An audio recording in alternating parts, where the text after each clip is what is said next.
All right, a pleasant good morning to you from Tony'sPicks.com. This is Ramon Scott, and welcome to Night Moves here for Thursday, July 2nd. We're ready for it. We're not ready.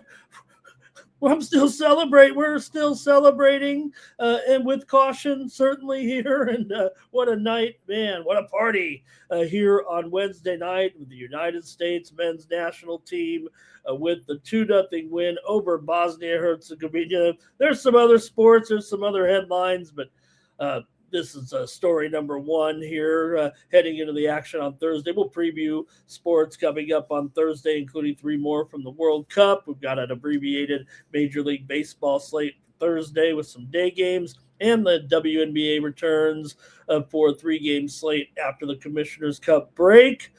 But it was all about the United States men's national team on Wednesday night, and what a game, what drama. It gave us drama, but man, the U.S., hey, you give them so much credit in this situation, man. Just total composure and fighting through adversity. They got more adversity to come, certainly in the next game in Seattle against Belgium. Not a easy opponent, but it's not necessarily. I don't know if it's the best version of Belgium that we've seen, and considering how they played the game against Senegal today, but they'll have to do it without their great player and goal scorer. I mean, look, for sure here the U.S. has some big stars, and while we know that certainly they have the ability to do it, man, you're going to have to cross your fingers. Feels like you got to cross your fingers a little bit, but can't wait for that game. But what a game tonight, however, man, just incredible performance here by the United States men's national team to get that victory over Bosnia-Herzegovina, 2-0. Just terrific there as the U.S. with Balogun ramming home that loose ball. You saw what Bosnia-Herzegovina was doing there defensively, but ball got loose, and Foe drove it home in front of the net in the 45th minute to give the U.S. a 1-0 lead at halftime, and then a goal that they'll be talking about for a long time here with Malik Tillman scoring on a direct kick. Man, what a top spin on that. It looks like what you do for a bad golf shot. Man, he put it right over the head of the wall and then past the goalkeeper. What an incredible goal.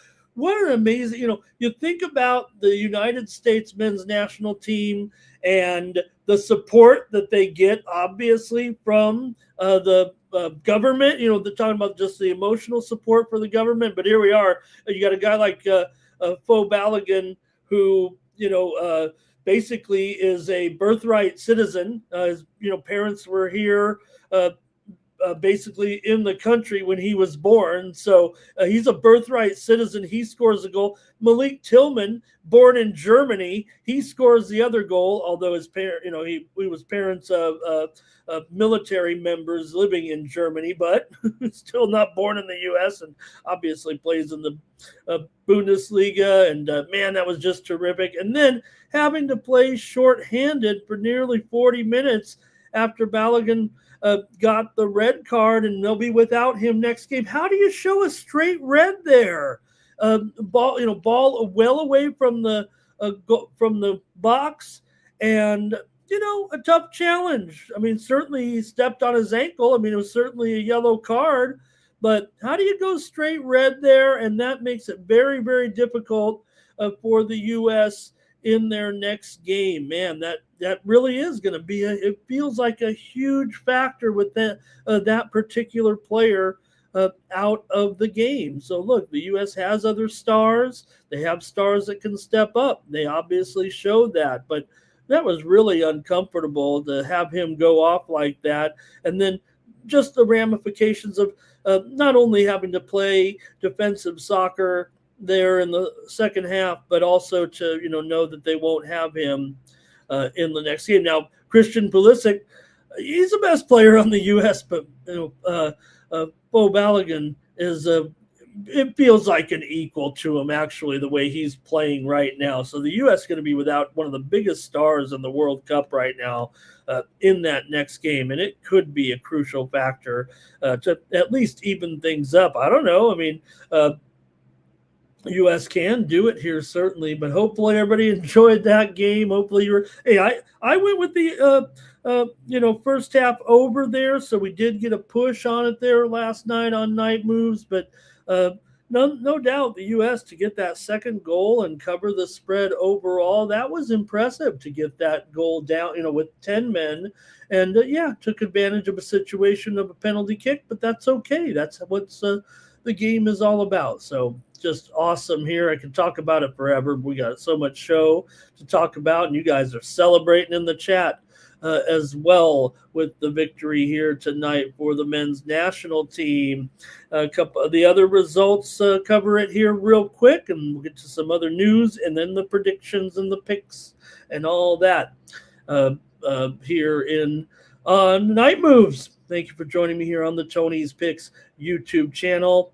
And just was checking out here to see the line on the U.S. game there for the next game, and USA pretty much, I mean, this thing, you can't get any closer. This thing is a pick 'em pretty much right down the middle. If anything, it feels like the move has been to the U.S. just a tad, but the sharpest book in the world is showing it a dead pick'em here right now, and the total 2.5 over 30 when Belgium plays the United States on Monday at 8 Eastern, 5 Pacific in Seattle. All right, Matt Freese too. You got to give him a lot of credit, but right in the first minutes of the game, I mean, no doubt, Bosnia-Herzegovina was putting some shots on goal there at the beginning. He had to make 2 critical saves in the early portion of the game. All right, and we talked a little bit about Belgica here. They scored in the 85th and 89th minute to force a shootout against Senegal. That was a fiery game in that one. And, hey, we were on the over here on Night Moves last night, so hopefully you were on the right side with us as far as that's concerned. And, I did take Belgium a little bit, but no doubt, good game here. 3-2 was the final in extra time, and great performance there to come back. I mean, I don't know if it's a great performance. I mean, Senegal played them tough. I think it gives the U.S. a lot of optimism to match up. Kind of surprised that they're actually a pick 'em against Belgium, but it does make sense, especially with Balogun out.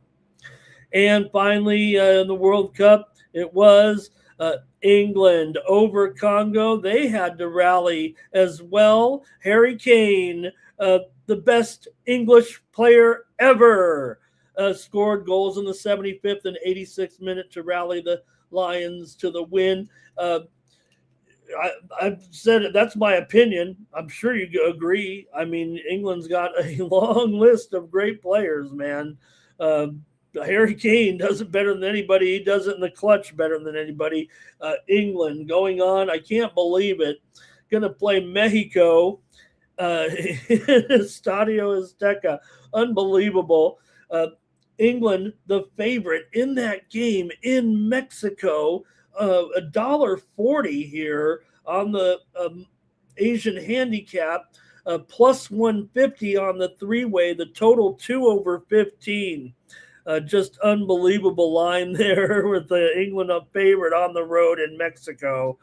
I can't wait for that game pretty much almost as much as the United States. That game is on Sunday at 8 Eastern and 5 Pacific time there. And also on Sunday, of course, we know Norway plays Brazil. We talked about that yesterday. So let me say hello to everyone in the chat. Did you enjoy the soccer? I mean, this has been a great tournament. And what can I say, man?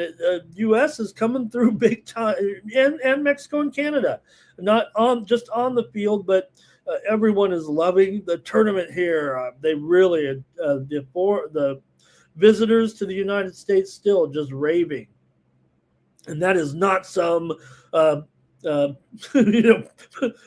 political spin. Pardon me, political spin out of Washington. All right, Larry's here. Oh man, how does Larry's already back at work after this back surgery? What's going on? Can't they give you a little more time off there? All right. Yep. Thank you, Larry. Man, great here. And how about Normie Powell? Gosh, I mean the deals in the NBA here. Thank you, Larry. Lead right into the next story here, real quick. We'll start with the big deal, but I mean, the deals are kind of starting to fly. They're also flying in the NHL, no doubt about that. But of course, here the big deals today, including Jaylen Brown, a 28-point per game scorer, going to the Sixers for Paul George, 2 number ones and 2 number twos. I kind of say, why would you trade a player who looks like he's in his prime? Okay, maybe his ego's getting a little bit big, but this is the result of the new, the new financial situation in the NBA, actually. It's less about Brown. He's not a problem or anything, even though, there's some egos involved and, Brown, the trade whispers and everything. And it just had me thinking, obviously you're not going to trade a guy, although maybe it just didn't fit in because what you need to do, the Celtics need to stay deep. And the money's too big. And that's what's happening. I mean, the money's so big, you probably need more teams. You need more expansion. You need to water it down a little bit, maybe. I don't know how it's going to work out. But more and more players, I mean, maybe it's good for the fans and maybe we'll see them go, maybe to some other cities that need a player that are on the border of, but you won't be able to support a lot around him. But is it good for fans, bad for fans? I'm not sure. But Brown, there's just no room. You got Tatum, White, and Holiday and Porzingis, and that roster needs to stay deep. And when you got to deal out that much money, and they got a great haul. And if anything, maybe you should trade your biggest stars. I mean, what can they do if they're not taken into the title the year that they're supposed to do it? So it's just complicated there, and you're going to see it more and more there. So really great. I'm really happy that Chicago signed Normie Powell, my man there from Lincoln High in San Diego. Chicago getting a 21-point per game score. The other big one, LA getting Walker Kessler. Certainly a pretty good player. I mean, a lot of people are disappointed. I mean, with LeBron leaving, but I think the Lakers are making the moves. I think they've got the man to do it, to engineer this roster again. I think with Mark Walter now in charge of the Lakers here, this is what they want to do. They, let's get rid of LeBron and, I mean, nothing's official yet. I mean, where is he going to go? Obviously not the Lakers, but, some other teams have been interested in. Now Denver's actually peeking their head up a little bit, but Did see the Lakers sign Sexton, as Tony was talking about it with me on the show. I mean, Quentin Grimes in there, Mamu Kalashvili as well. These are good players, man. The Lakers are going to have a really good roster coming up, and they have the superstar to do it too. So I think the Lakers are doing a fine job here in the offseason. Houston signed Marcus Smart, and they did take on Bogdanovich as well, but there were just too many names to mention there where you're going to need some rosters here to check out where some of these guys went. So thank you, Larry, for that comment. And just want to talk about the Brown trade a little bit because and Paul George, of course, is part of the deal. So but that's going to happen more and more right now. There's just not going to be a lot of room sometimes on these teams. Hello to Jay in the chat. Jimmy Two Shoes is here tonight. And great to see folks coming in. We're about ready to go here, but we recap some of the action. Go over to Tony'sPicks.com. And Timmy talking about it there with, he says, look, anybody's going to get a red card unless you're a true superstar. There, great point. And it was a little bit rough. Hi, Anthony Mays is here today, ready to go with the show. And good to see everyone. Don't be talking about the Padres and the Cubs like that. Tony, I'm glad Tony didn't know that, or I don't know if he didn't know, but I was didn't want to break it to, that was the most runs the Padres have ever given up in a game there, 23 runs. And we saw it coming here on the show last night. Certainly. Let me transition into the baseball because, we were on the, we were on the Cubs last night, obviously, but also, talked about, Buehler's susceptibility, I think, in that game. So I'll just lead with that because had some monster numbers in there for sure. The Cubs were hitting home runs, making souvenirs out of a lot of baseballs up there in that game. Fifth loss in a row, too. This is actually a kind of a dark point for A.J. Preller at this point, that the roster's completely fallen apart with this pitching staff here right now as they lose again. And the Cubs have won 9 of 10, give them credit, but they hit 8 home runs. Dansby Swanson, 3 home runs in the game, including a 3-run shot and a grand slam, and had 8 RBIs. Suzuki, 3-run home run. Conforto, 2 home runs. PCA rocked 1. Bush rocked 1. And Buehler was getting rocked there in that one. Last 5 games, the Padres have given up basically 29 runs in 20 innings, and they've allowed 54 runs in the last 5 games when you add all the numbers up. So right now, big-time problems for my Padres. But, hey, we had some winners here on Night Moves last night, including Philadelphia Phillies. Trey Turner, 3-run home run. Phillies were able to get by the Buccos there in that one. Another high-scoring game for those teams, 10-6. Also, Night Moves winner here, Cardinals and Braves game, 2 go under. Ozzie Albies had a home run. It was 5-1. I took the Cardinals on the drive-through. Certainly still high on the Cardinals and McGreevy, but the Braves did a nice job to kind of quelch their slump a little bit there. Also, it was Milwaukee and the Reds, and Milwaukee got the win 4-2 there in that one as Milwaukee went on for the victory with a couple of runs there. We did have a winner on the under here on Night Moves in that game as well. Did we win all the games yesterday here on Night Moves? No, we didn't, but that was another winner with Cincinnati and Milwaukee. First 5 over was my play in that one, and we scored. Garrett Mitchell home run there for the Brewers was the key shot in that one. Marlins and the Rocks, that was our Night Moves loser. There's Rockies finally beat them.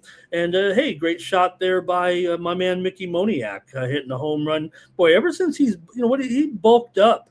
He bulked up and really looking good there. Also, it was Arizona beating San Francisco beating Arizona 6-4 to kind of beat me there as well. So, just some of the winners there in the National League over the American League. White Sox and the Orioles there. Dean Kramer, 6 innings, 1 hit allowed. In that one, the Orioles knocked us off there. Also, Rangers and the Guardians, Cleveland. Austin Hedges, David Fry, home runs. Guardians 9-4 winner. I know we didn't win that one either. Detroit and the Yankees, 6-2 in 11.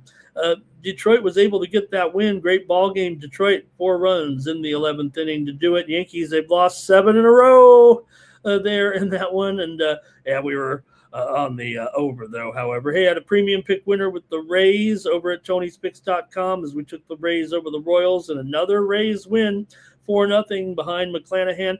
Caminero homered for the 6th straight game. Man, he's on fire. Astros and Twins, Cody Clemens, 3-run home run.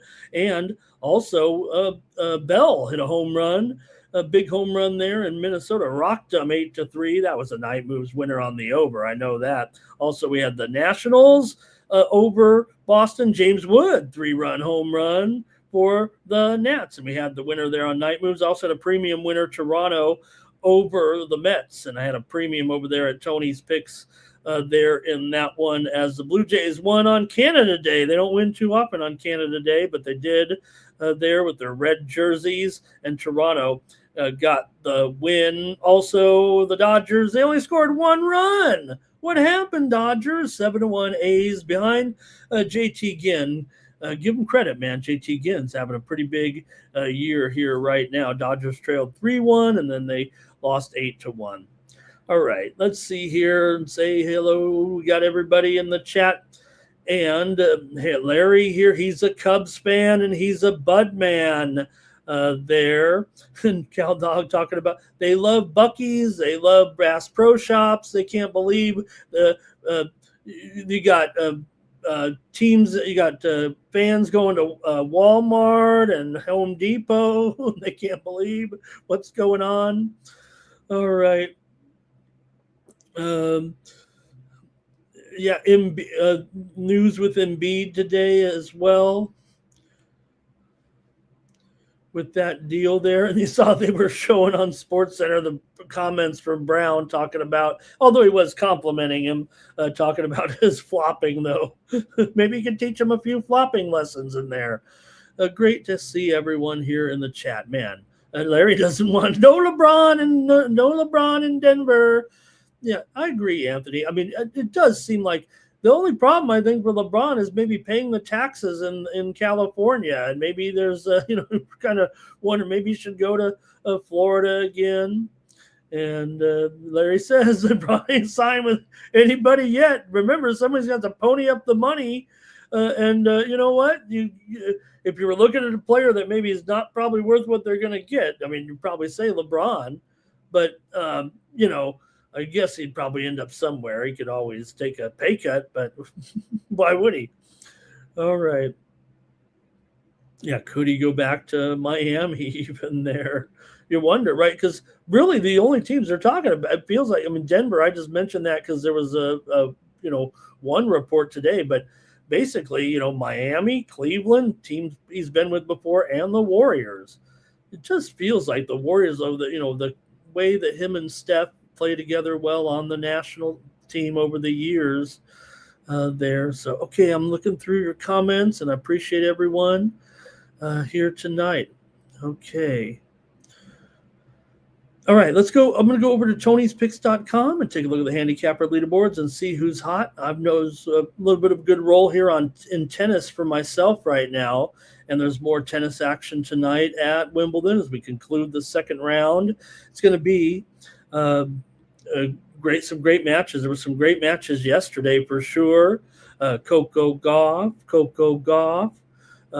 with a comeback win, and also some other great matches there yesterday. I'm trying to draw the results up there, but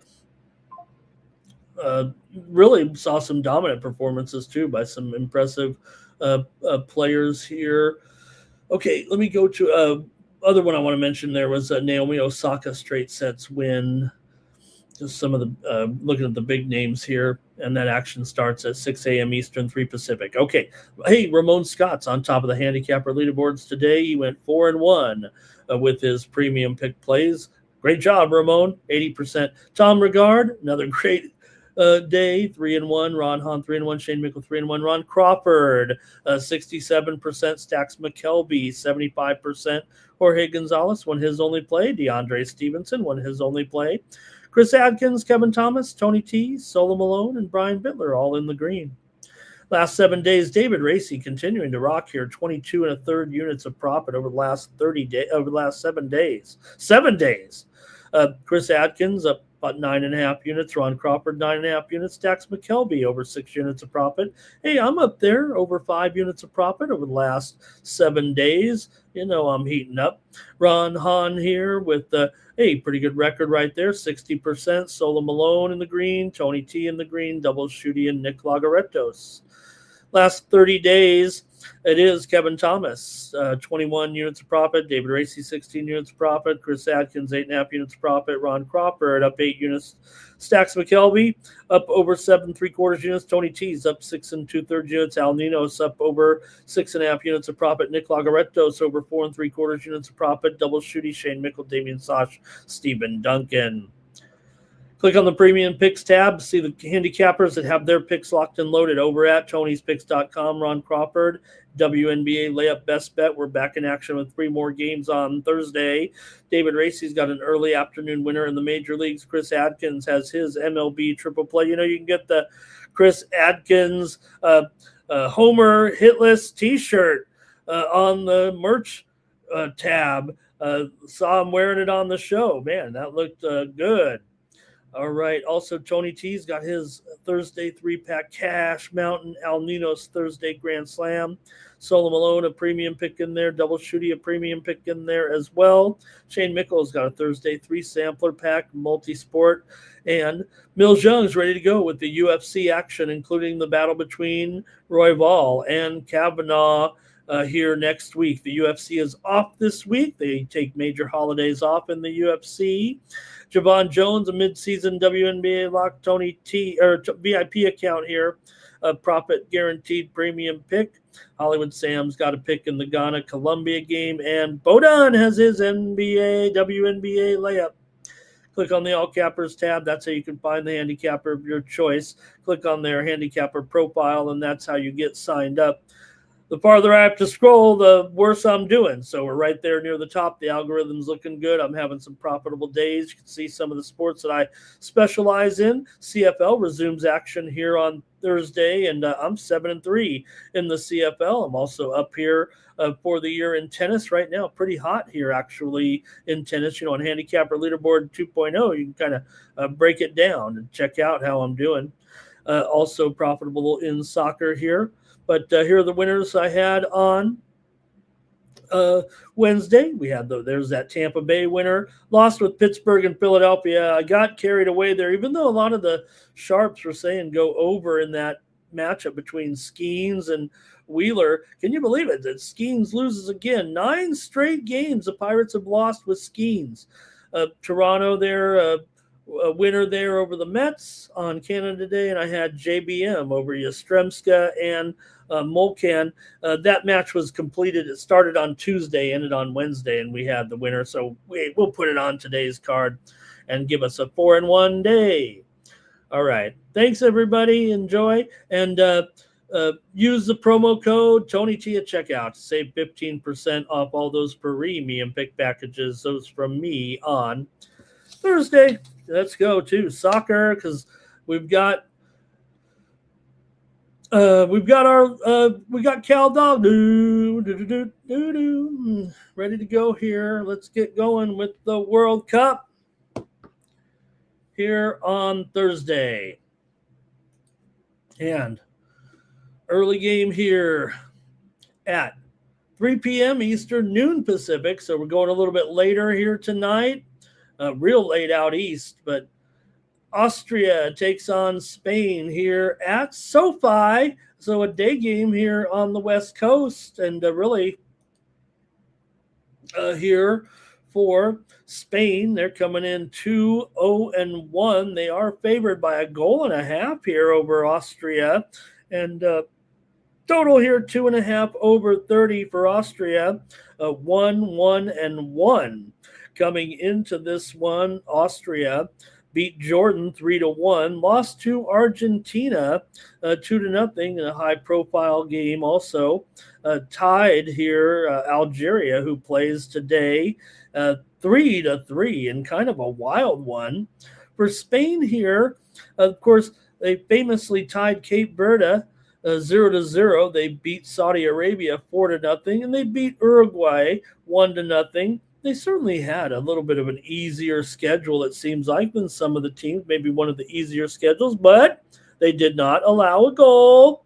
So Spain here, I like I said, I think France might be a little bit ahead of them in this tournament in the unofficial Ramon Scott power rankings. I mean, I'm still pulling for my Argentina and Brazil bets, but got to be realistic here about the way these teams have performed and really looked strong. But I'd say that maybe just because of the weak schedule, maybe we haven't seen, I don't want to say enough of them, but maybe we just didn't see them against enough, quality opposition that maybe I've just got Spain a little bit rated below France right now. So let's see what you think here. Of course, they're unbeaten in a huge run right now. Are Spain. Not an ideal profile for the game, though, to lay 1.5 goals. It doesn't seem like, even though Spain has conceded nothing here in the tournament so far. But, their own scoring history in knockout games against European opposition, been really just controlled games when they get into the knockout stage.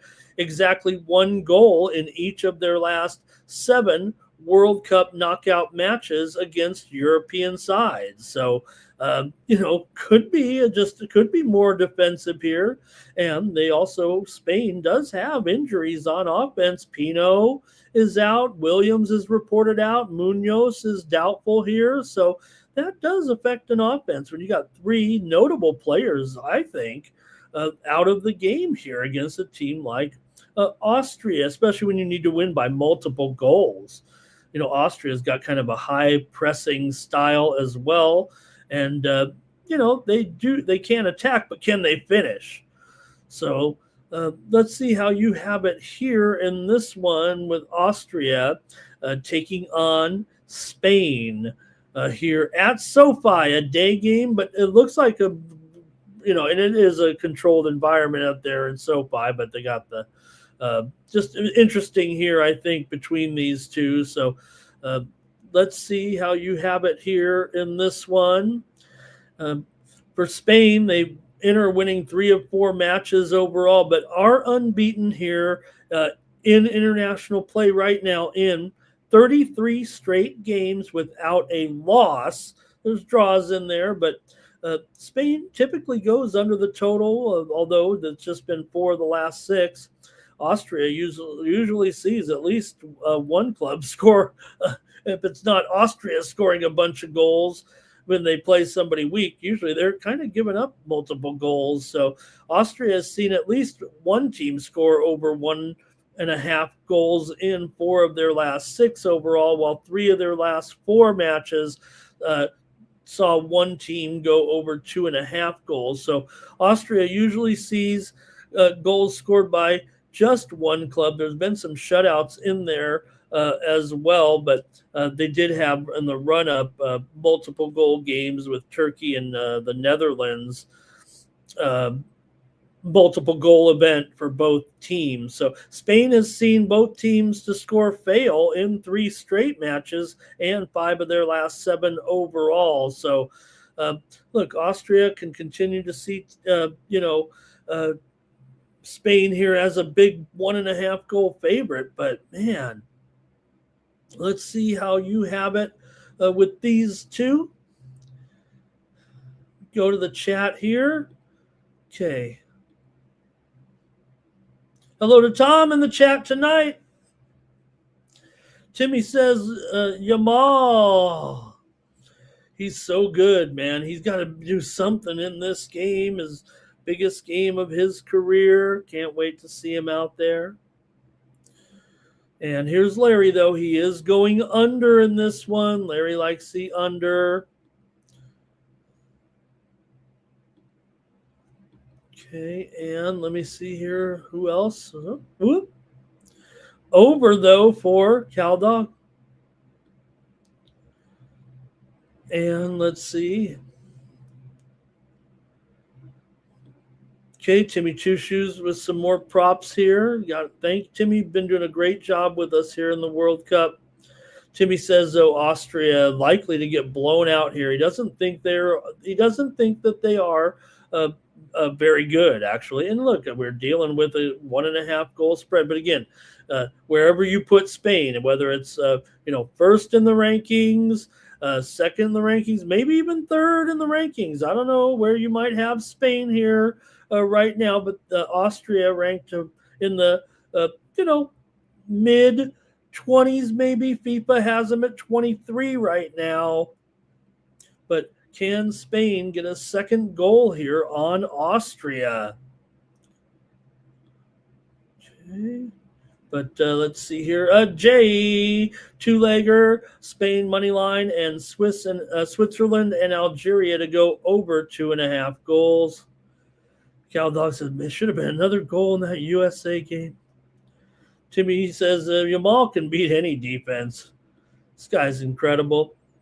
If you ever, I know this is a popular story, but I can rehash it here in the world. You ever see the story about Lamine Yamal?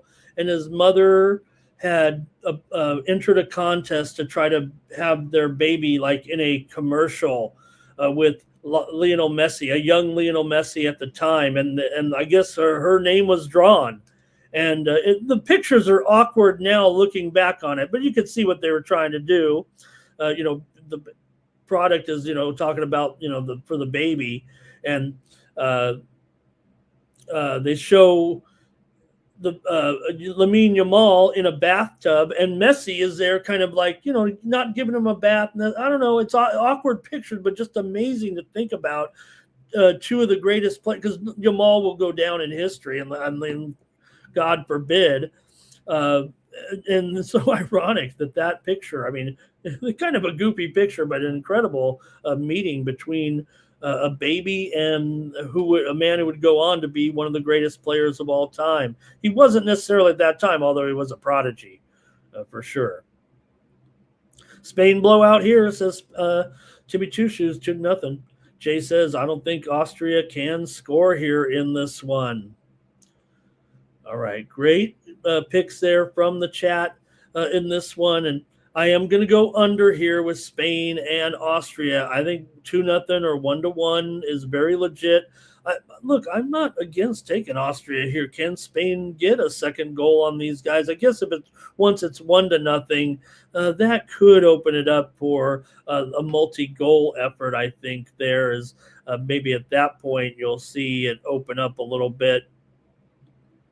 If they do, and we've seen, if anything, we're seeing some of these favored teams give up the first goal. We saw it, right? And then forcing them to come back, and they still kind of got the number, at least on those half goal plays, on those half goal spreads here. But certainly Spain coming in with confidence after that slow start to the tournament here right now. And let's move on to the next one. Is Pele's grandson? Is he? I haven't read about him. Wow. Croatia taking on Portugal here. This one's in Toronto. Here with Portugal, a half a goal favorite at minus $1.25. The total 2.5 over at minus 115, maybe minus 120 here. Croatia coming in with a 2-1 record overall, and Portugal, that record's wrong. They should be 1-0-2. Let me fix that. They had 2 draws, remember, in the tournament so far. Portugal with draws against Congo and Colombia.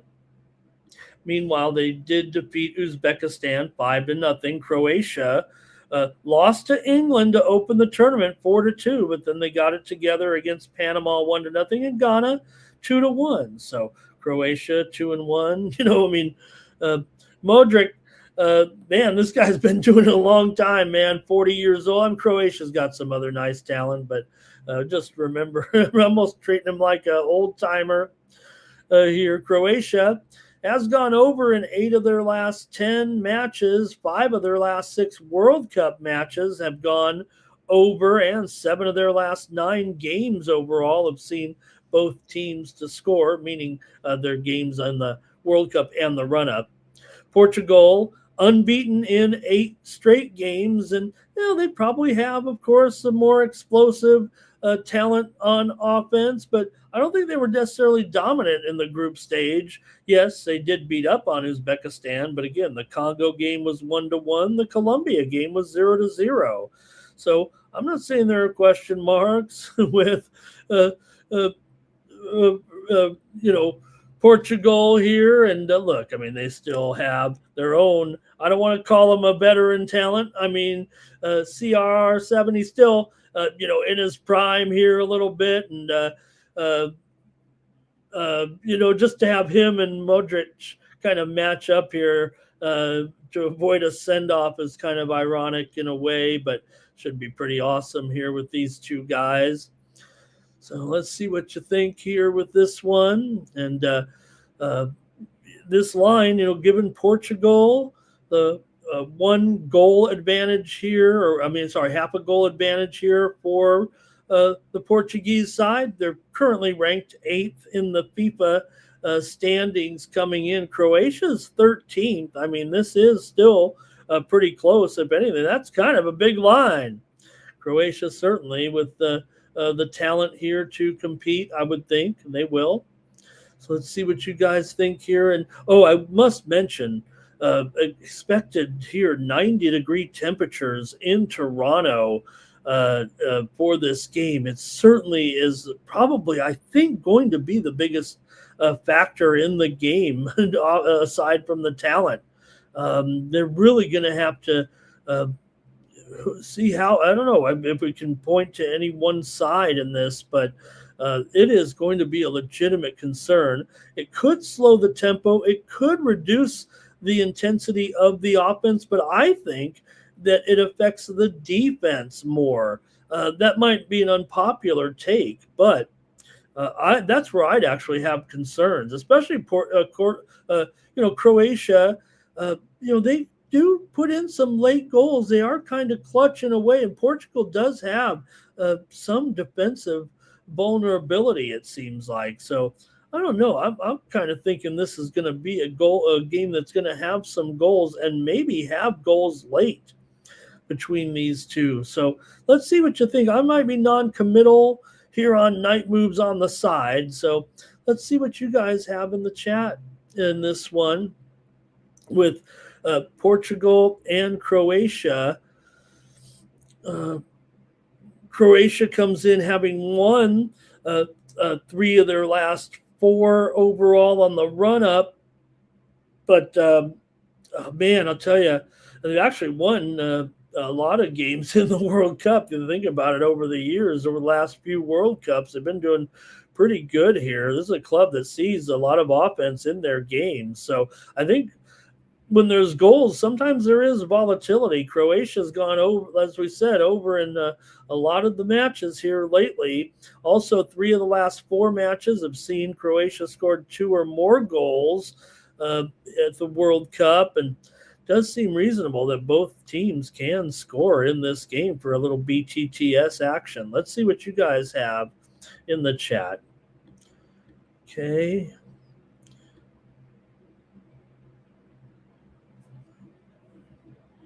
All right, Portugal for Larry. Likes him to win it. And let's see. Oh, Timmy says maybe it'll be 1-1, and then it goes extra time there for an under there possibly. Portugal for Cal Dogs. Some Portugal support. Timmy said they could play one. They might play 120 here, says Timmy. And 2-2. He says it'll be hard to get to 2-2 in this game. Jay says Croatia or a tie. And Cal Dog says a lot of heat over there on the East Coast. Man, it's hot here in July for July 4th weekend. And have a great 4th of July as well, everybody. If I don't see you in the next day or two, I know you guys will be here in the chat with me, but let's celebrate the big 250, man. This is the big time. It's unfortunate that a lot of criticism here. We really should be celebrating as a country, no matter how you look at it, man. I don't want to let me get back to soccer here, but I just remember the 200th anniversary when I was just a youngster, and it was a big-time celebration at 200. This should be even bigger. It doesn't feel like it is. Although we're counting down the clock like it's New Year's Eve on July 3rd for this one. Okay, BTTS for Jay. Thanks, everybody. Let's move on. And Cal Dog, yeah. Hey, Cal, I don't know how it is around your place here in Nevada. It's fireworks every night right now. Okay, let's go to the late game now. And this is at 11 Eastern and 8 Pacific time, so late night. It's still good to have some late night football on the East Coast. This one's at BC Place in Vancouver. And let's take a look. Algeria takes on Switzerland. Algeria, they come in. Oh, they're 1-1-1. What are we doing here? Man, the graphics man was having a rough night. Algeria 1-1-1. I know that. They lost to Argentina 3-0, defeated Jordan 2-1, and tied Austria 3-3. Obviously a little bit different there when talking about Austria against Spain and Austria against Algeria. But for Switzerland here, they tied Qatar 1-1 in the opener, but did heat up. And they beat Bosnia-Herzegovina 4-1, and they beat Canada 2-1. So pretty impressive run up right here. It feels like for Switzerland in this one, and maybe just maybe Algeria didn't have quite the performances maybe that. Look, we've talked about AFCON, and even though they are starting to fizzle here a little bit, their improvement is duly noted. And not all the teams are out, obviously, in AFCON right now. So still got to give these African nation teams some credit. But Switzerland ranked 16th in the FIFA current rankings here. But Algeria, they're a little bit further down, 29th coming in right now. So see what you think with these two. Switzerland, a half a goal favorite at about plus 105 or even money. The total 2.5 under at minus 140 is kind of heavily favored there. But man, I don't know if I see it as an under here with these two teams. It's kind of interesting, right? You got to respect Switzerland, although Algeria does put a fourth. Now, in this one, they only have the one draw against Austria, but they're kind of a draw-heavy team in a way.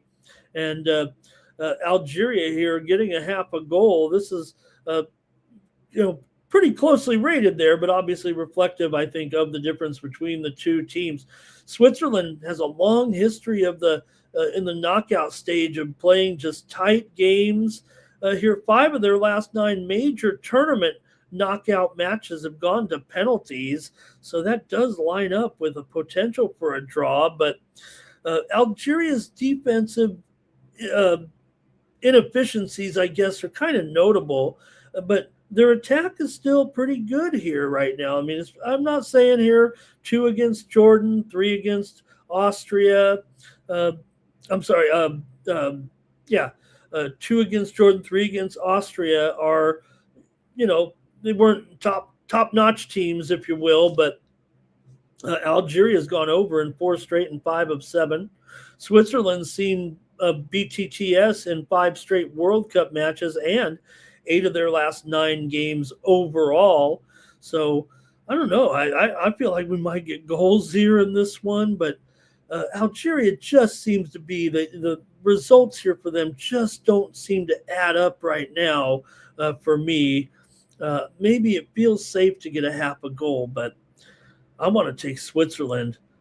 Let's see what you guys have in the chat in this one with Algeria and Switzerland. And look, I've been a honk here for the AFCON teams. And remember, I always make the jokes about them, definitely among the teams that know how to tie. All the AFCON teams specialize in ties, if you will. But I don't know, could this be a high-scoring draw?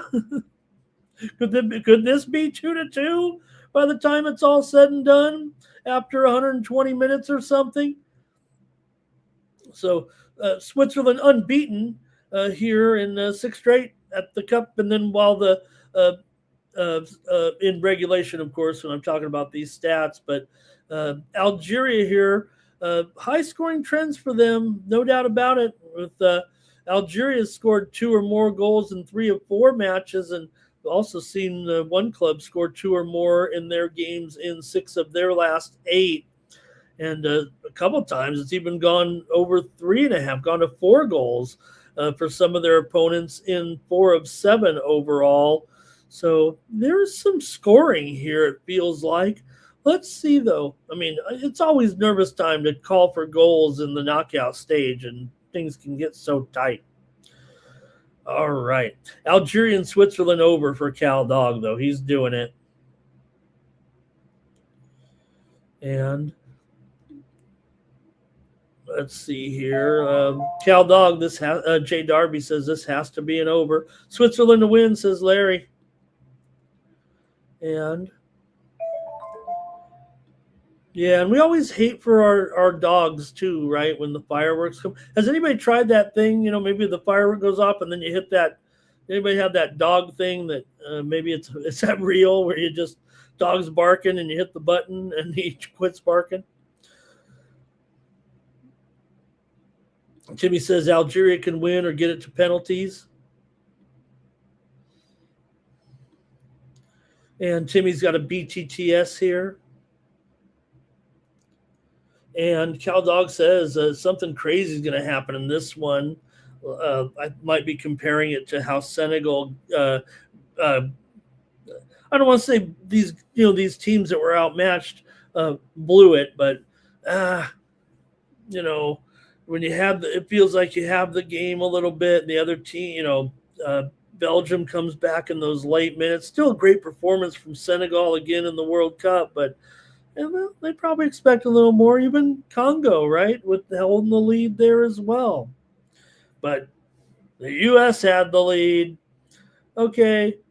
And, I'm going to take over in the first half here with Algeria and Switzerland. Hey, if I'm going to talk up a lot of goals here in a game that, I don't know, it might be a little bit contrarian here. Obviously, 2.5 under is favored in this one. But I'm going to go first half over. I think we see a quote-unquote high-event game in this one, late night in Vancouver. Enjoy the World Cup tomorrow. Okay. Oh, by the way, the total there in the first half is 1 goal at even money.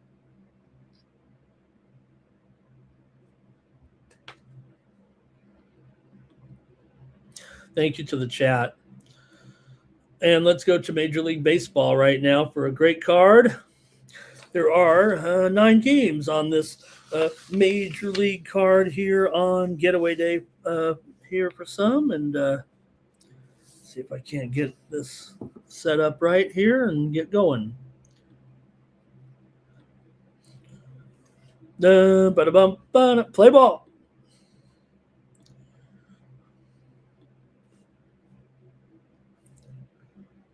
Pirates and Phillies continue their series here, and a 12:35 start with the Phillies here coming off another high-scoring game here in this series so far. The Phillies 8. We've seen the winner of the 3 games here so far score 11 runs, 8 runs, and 10 runs in this series. 42 runs scored here in the 3-game series so far.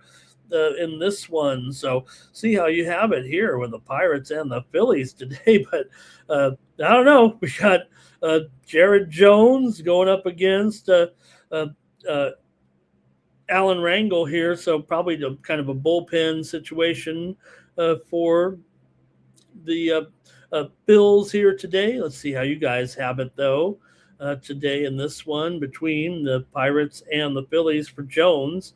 5.76 ERA, a 1-1 record here for Jones coming in.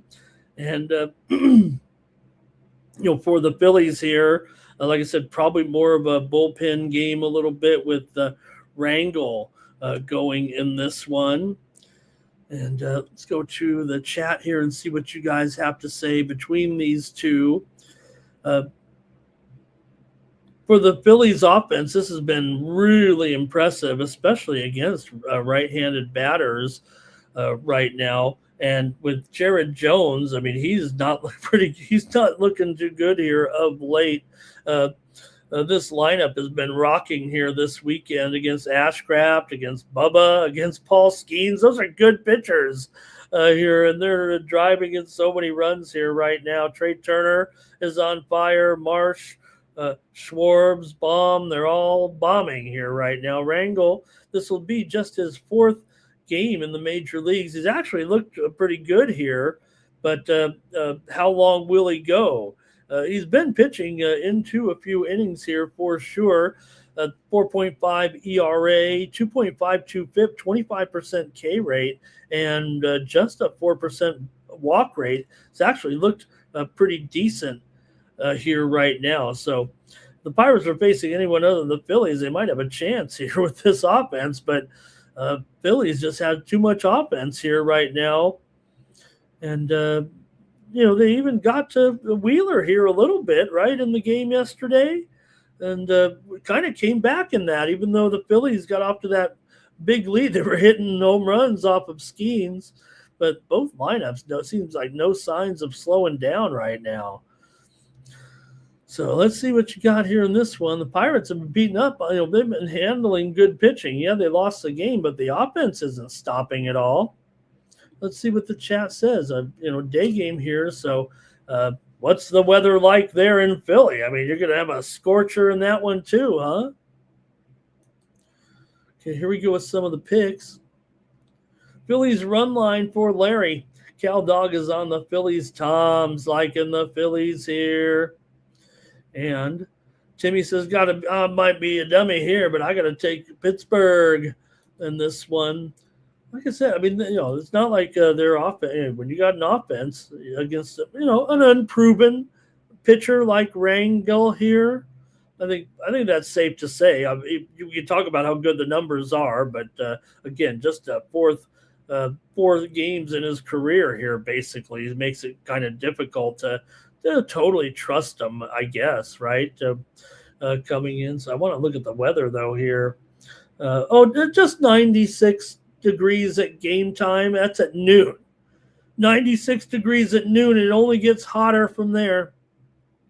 So we are scorching here. We're going to need a heat warning in this game tonight in Philly, and I think that's part of it too. I mean, I think that's part of it when it comes to what we might see here with more offense today, right? I mean, maybe just a little bit unproven pitching talent here combined with some hot weather and two scorching offenses here.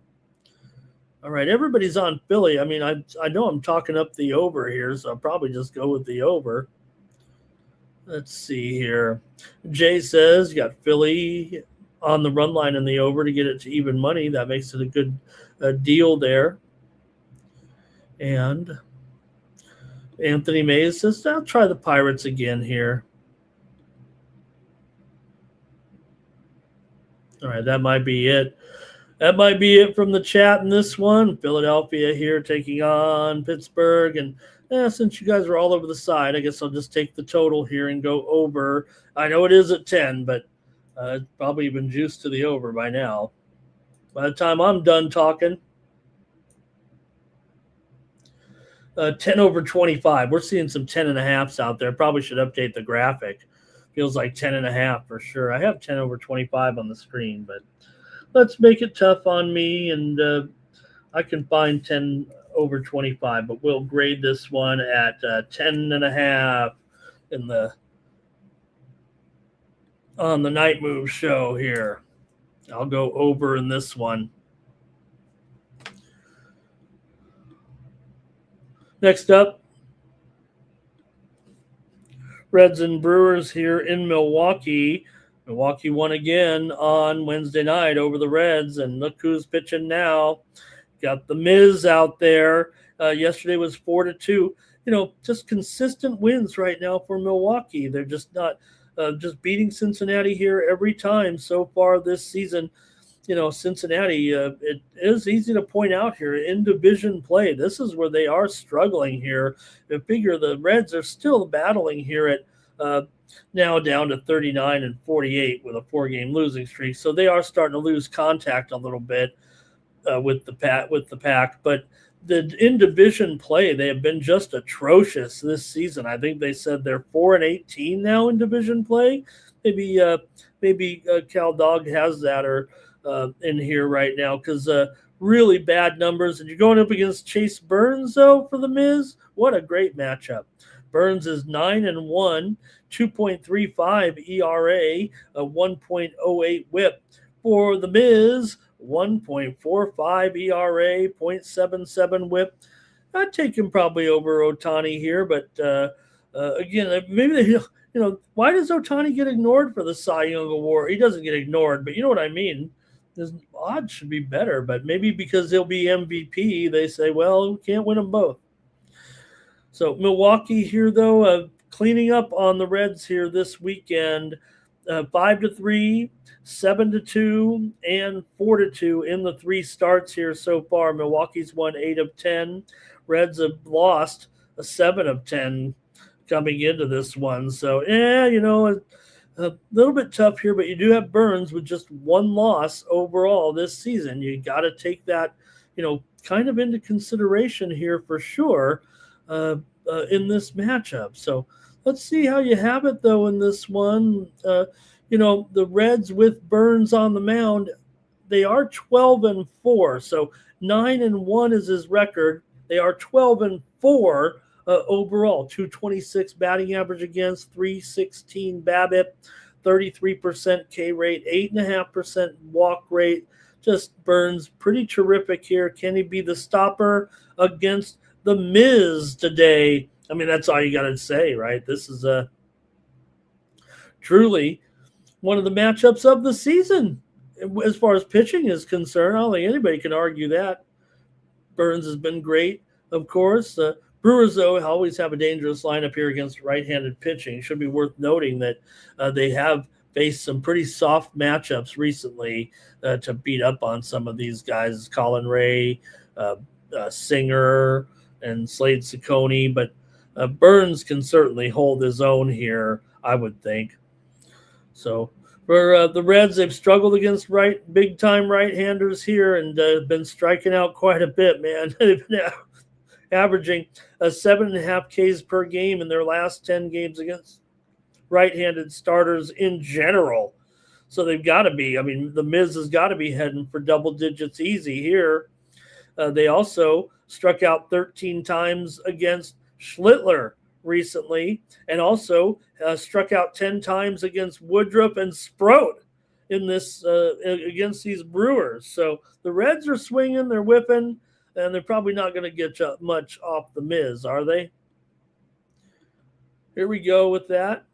Let's see what you got. We got the Brewers here. Larry's on the Brewers. You got the Brew Crew for Cal Dog. Everybody got to take the Brewers here. He's just 200. That's all. I mean, Anthony Mays on the Reds, though. And the Reds get lucky. Get a home run off of him. Timmy says a Nerfy at minus 180 is probably worth it with these two guys. They'll probably be mowing here. And, I know that Wheeler and Skeens didn't go over. I don't know. Like I said, it was hot yesterday here in Milwaukee. I know it's not as hot, but it's still At this stadium, they have a dome in that stadium, right? Or retractable. Let's see here. And Tom said the Reds are trying to avoid a sweep, but Brewers first five. Oh, I like that. So I'm going to go under in the first five. I think I've done this before, but I'll go under first five. Unlike Skeens and Wheeler, like I said, I think a lot of experts were saying watch out for the over in that one. I couldn't ignore. I just ignored the signs there. I think with Skeens still, despite the crazy numbers, but with these two guys does seem a little bit. Now Wheeler's still cooking too, but okay, can't win every time, Miz, right? But here's the thing, like I said, and Burns is great, but the Reds, in division, this is really a thing. I mean, the Reds are. I think the record right now is 4-18 in AL Central games, so I think that's a problem. I think that is, remember, when you lose a division game, it's like losing twice, and the other team like winning twice. And so the Reds, that's why they're losing contact here. I mean, the Brewers are now 22 games over 500. Look how far back already the Reds are, and we're just passing, the halfway point of the season here right now. And the Reds, you got to feel like they watch out. I don't know. The Reds are going to get kicked off the broadcast here, but they're 14 and a half back right now. And let me correct the record in the division. It's 4-20, 4 wins, 20 losses against Central Division teams. By the way, Milwaukee 15-5 in the division.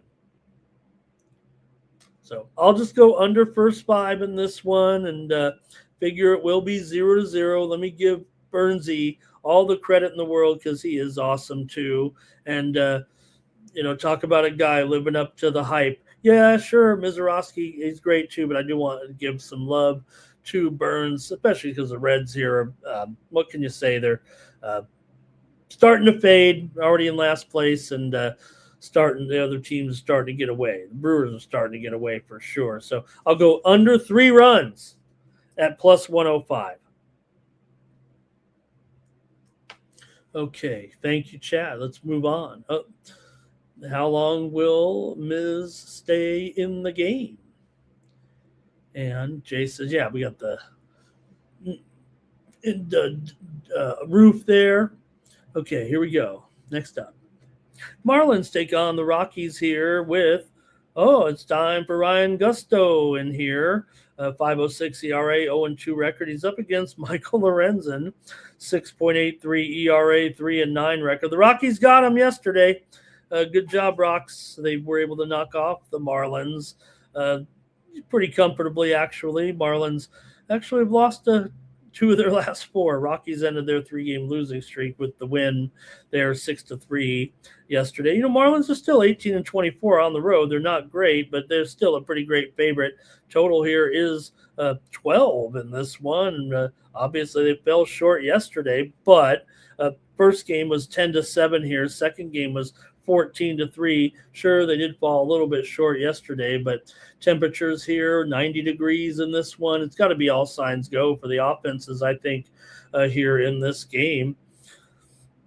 But, still tough to get to 12 runs, no matter how you look at it. It's just that Miami is 28-13 to the over on the road this season, even though they are going under here a little bit of late. Those are interesting numbers in this. So Miami also has won 8 of the last 9 meetings between the two. Colorado ended an 8-game losing streak with that win. Colorado's gone over in 6 of their last 7 games at home against Miami. The first one was that under there yesterday. So let's see what you have with these two as the Marlins take on the Rockies here. Gusto, he's got a lot of he's got some different stuff here, but he just doesn't go very long, actually. He's more like an opener, but good numbers, though. In the last 2 starts, 1 earned run allowed, 10 strikeouts, just 7 2/3 innings, pitched against the Giants and the Cardinals. So he really only gets to about 65 pitches, and then that's it. And that's tough when you're going up against a team at Coors and a Rockies lineup that, continues to look pretty impressive, no matter how you look at it. Yes, they're playing at home, but that's what part of the game. So Max Meyer may have only allowed one earned run yesterday, but that was a little bit deceiving. He did give up 6 hits, 5 runs, and 2 home runs, just 1 earned run. That'll keep his ERA down, but the Rockies do well at home against right-handed pitchers, and Lorenzen's actually had a couple of good starts of late, but then kind of went right back to form. But he pitched well against the Cubs, remember. So let's see what you got with these two. This Rockies lineup, certainly top 10 here, it feels like right now. And this Miami lineup doing pretty good as well, with Lopez and Edwards and Hicks and Stowers. Could we see this one go over again here? Day game here in Colorado. Let's go to the chat. All right. And we got Larry's on the under here. Anthony says Freeland yesterday. Well, he's shaking his head because he pitched, because he did well, right? Because Freeland turned in a good performance there, right? Is that what you're saying? What were his numbers? 2 runs in 5 innings, 6 hits, 7 Ks. So, yeah, not too bad. Hey, Mr. Humble in there. Hello, Mr. Humble. Good to see you. Yeah, that'll be the next to last game we're doing, Mr. Humble. I hope you can hang out. Nice to see you. Cal Dog here. Let's see. He goes about 6 innings there sometimes. That's good, though, if you can go that far. And could it be – does Michael Lorenzen have his own day? Rockies for Anthony. And let's see. Rockies money line doesn't trust Gusto in there. Marlins, though, for Tom, thinks they'll get back to it here a little bit. Remember, they were beating them up pretty good in the series, but, little volatility. Colorado's got a good offense at home. The record is bad, we know. I mean, now they're 19 games under 500. They just find ways to lose, right? But got it done yesterday. Hammer the over here says, hammer it over 9.5, or you mean just buy it down and lay 300? Is that, or am I on the wrong game there? Okay. All right, and I'm going to go ahead and take the over here in this one between the Marlins and the Rockies. Yeah, I got to go over again. I got to go over here with these two.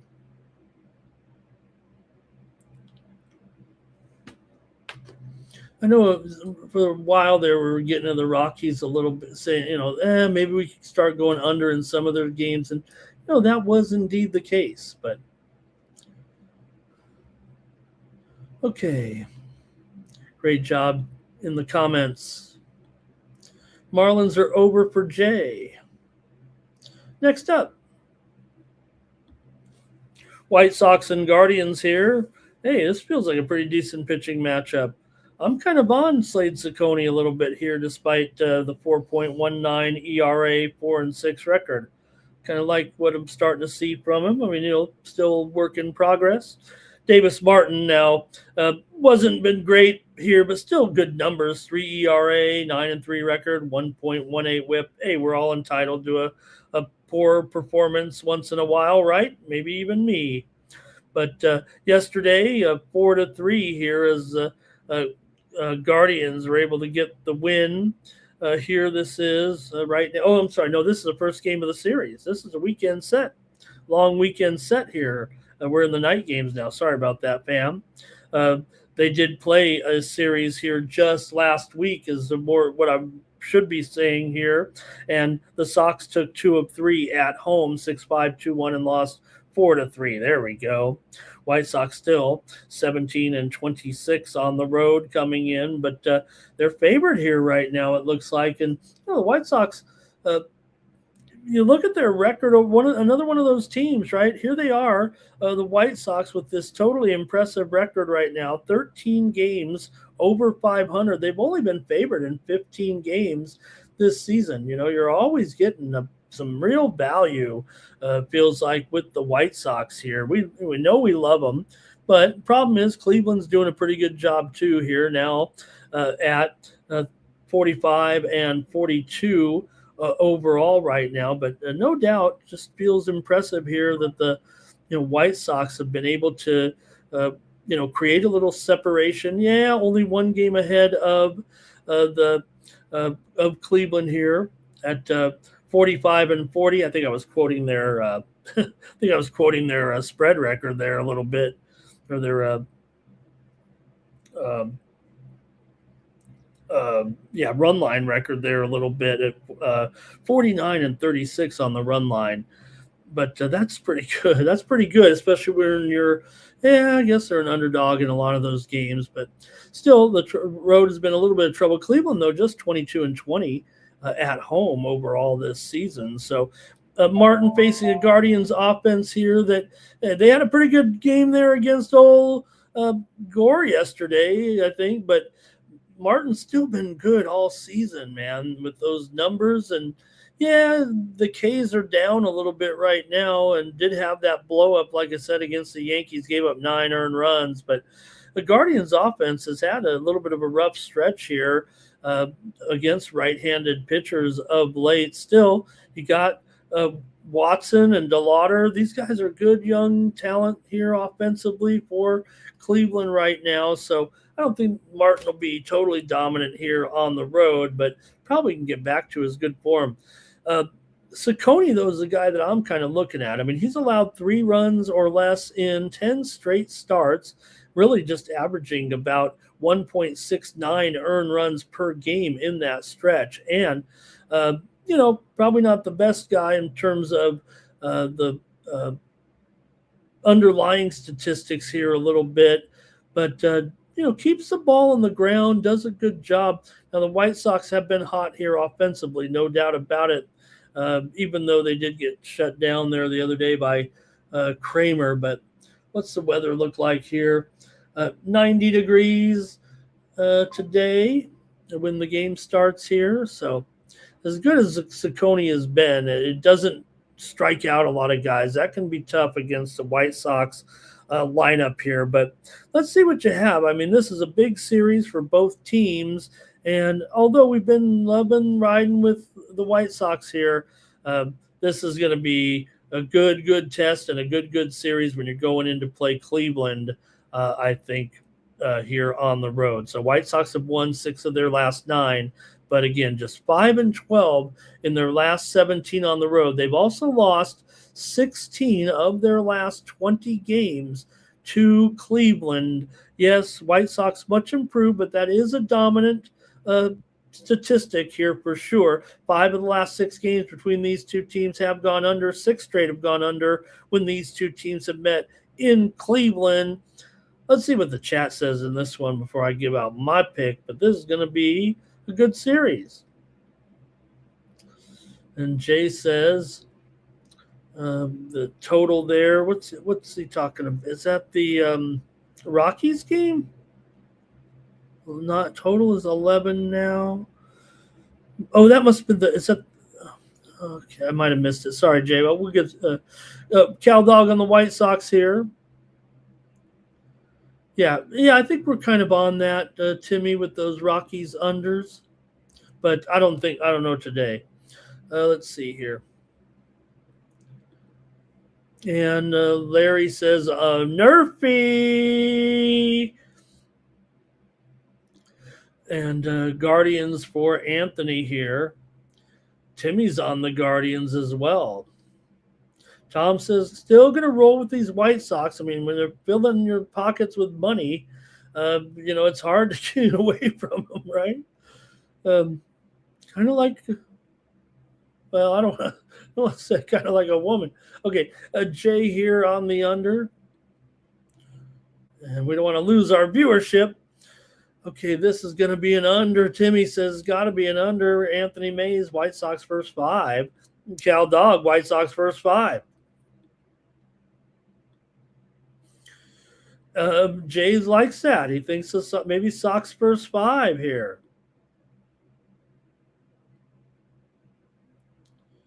And Timmy says that 8.5 does look high, but White Sox can put some runs on the board real quick. All right. All right. Well, I think I'm on the other side of the group here a little bit. I'm taking the Guardians tonight. And hey, I'm hey, I've been on the White Sox train with you guys, no doubt about it. But just have some issues here. Obviously, a still tough matchup. Yes, White Sox hot. Guardians still though at home division game. This is gonna be a low scoring. This is gonna be a low scoring game. Probably should take the under, but I'm gonna go ahead with the Guardians here minus $1.05. Cardinals, Braves here. Now this one is a wrap up of the series. I know that. These two teams have been battling here this week. Cardinals won 5-3, and then yesterday was 5-1 Atlanta. I was on the drive-through giving out the Cardinals there, and you got Dustin May here going, not the head coach of the Dallas Mavericks. For May here, 4.3 ERA, 1.2 WHIP though. Underlying numbers good, and May is kind of rounding back into Dustin May form. It feels like a little bit. For Hurston Waldrop here for Atlanta, getting the start here, but certainly is not going to have the experience here. Waldrop threw 55 pitches in his first game this season. He's been a major leaguer before. In his first outing, 2 innings, 2 hits, 4 walks, 3 strikeouts against the Giants, and then you're going to get some Grant Holmes in here as Waldrop gets the start, but I think Grant Holmes comes in. But Waldrop was promising last year with 2.88 ERA, 1.19 WHIP, had an elbow procedure in the offseason, and then has only come back to action here for the last month at AAA. So Cardinals offense is whatever's gone on here, and that my bad yesterday because they struggled again a little bit. I was talking them up, and look, these guys are some good hitters or had a good season, but last 2 weeks actually been kind of tough overall. So averaging just 1.3 runs per game, except if you take out one game where they beat up on Stephen Kolek in there. So really, since the middle of June, the offense has stalled here for the Cardinals, actually, it's particularly against right-handers. So May was doing really well, did get crushed by the Royals, 2 runs and 6 hits and 6 earned runs. But before that, he had given up just 4 earned runs in his 4 previous starts, striking out 9 in 3 of those games. I mean, that is Dustin May-like. So, man, I still kind of like what the Cardinals are kind of doing here, but with their offense not getting anything, and we know the Braves' offense has been kind of bumbling and bumbling. That's what I was kind of banking against today on my pick on the drive-through, is that the Braves, ever since Acuna went out, for whatever reason, maybe because he's not in there or the chemistry just hasn't worked, and that's when the lineup for the Braves have kind of been struggling. So, all right, let's see here. Go to you guys in the chat. And, I don't think Waldrop here, since he's really only been back 1 month, he may get taken out kind of early here. May did miss his last start with back tightness, but I don't know if there's much to that. Let's see what the chat says here. I think he said here, once we get in the bullpens here, is it this game, Cal Dog, that's a toss-up?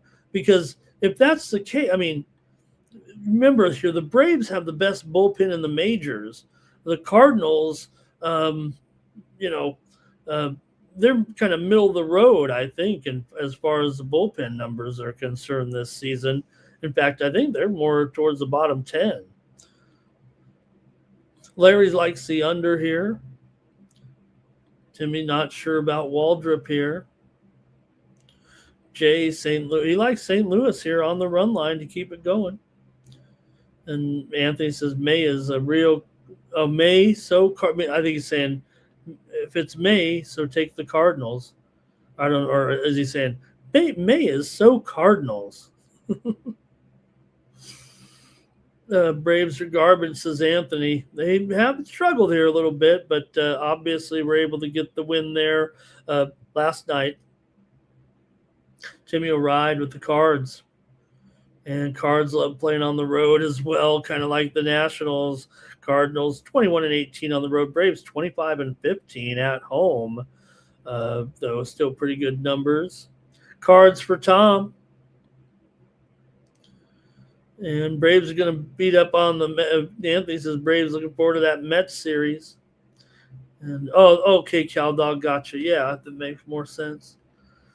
Timmy Two Shoes got a Nerfy here in this one. Mm-hmm. All right. I went with the Cardinals here yesterday, and like I said, a little bit frustrating there, but again, their lineup just hasn't been doing enough for me here. They don't have me quite excited here, so I'm going to go under in the first 5 in this one. Give me under first 5 here with May and Waldrop with the Cards and the Braves here on Thursday night. That line right now sitting here at oh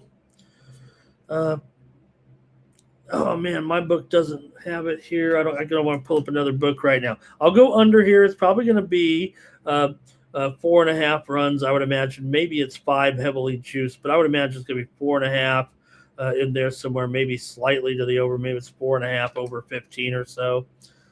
I'll go under though in this one.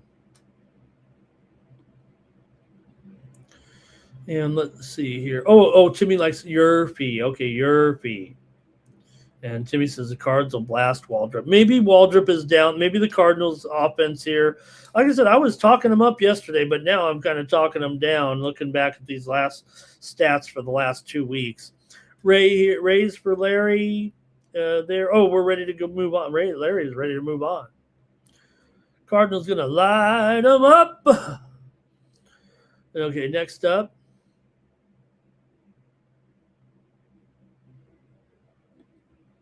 It is the Rays and the Royals here. Ian Seymour goes here for the Rays.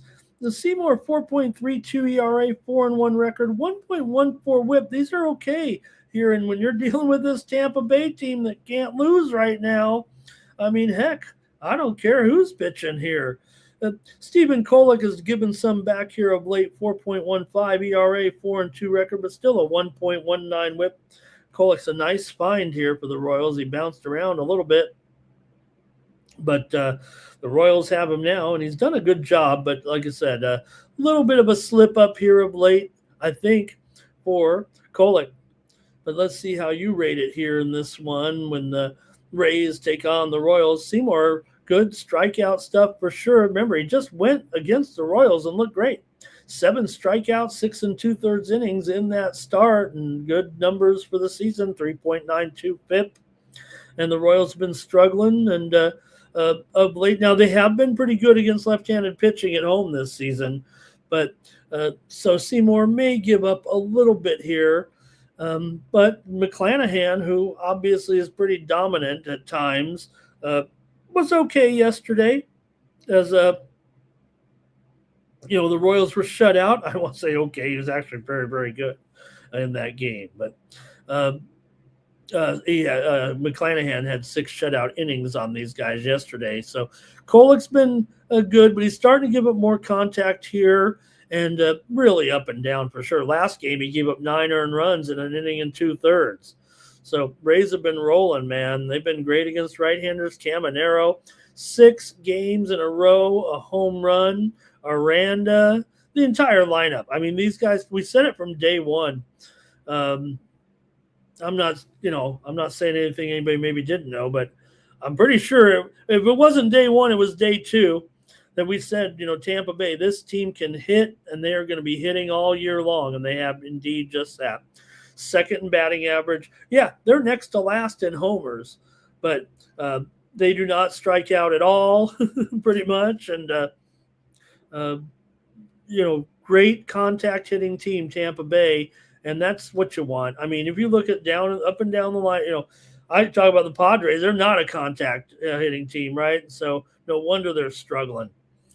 I didn't mean, I'm just trying to make a comparison. Don't mean to whine about the Padres again. So I think the Rays here probably take care of it. I think everybody in the chat's going to be on the Rays. I might have to go to the total because I think everybody's going to be on the Rays, actually. Let me look at the chat and see what you have because I don't know if there's any. Tampa's won 7 straight. They've beaten Kansas City in 4 of the last 5. Royals have lost 6 of 7.